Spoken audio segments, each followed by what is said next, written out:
سلام میگم خدمت همه هموطنان عزیزم. الان چند ساعتی هستش که از دادگاه کشوری دانمارک به خونه برگشتیم.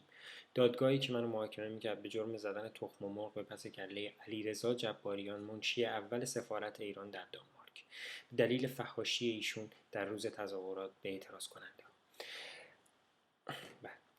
چند ماه پیش در دادگاه شهری محاکمه شدم و محکوم به 1 هفته زندان تعلیقی به مدت 1 سال که با اعتراض دادستانی دانمارک به دادگاه کشوری کشیده شد و امروز در دادگاه کشوری به 20 روز زندان تعلیقی به مدت 1 سال محکوم شدم.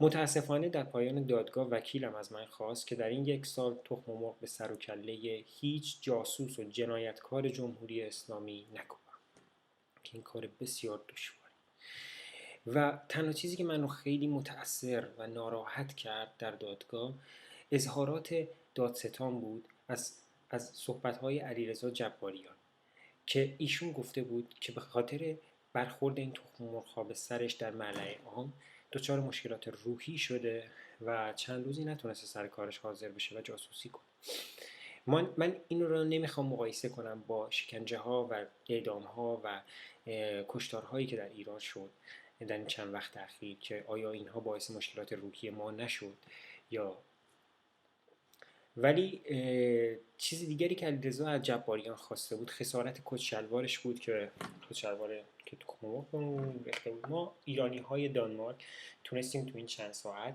برای همدردی با علیرضا جباریان 1 صندوق صدقات درست کنیم و 1 مقدار پول صدقه جمع کنیم و برای ایشون 1 دست کت شلوار نو بخریم، شاید به روحیه از دست رفتهشون و مشکل روحی پیدا شدهشون کمک کنه که این علی آقا کت شلوار برای شماست و از این هم داره، خیلی هم قشنگ. و من خودم شخصا تصمیم گرفتم یه هدیه شخصی به ایشون بدم، 1 شامپو که وکیلشون گفته بود که ایشون هنوز بوی تخم مرغ میدن.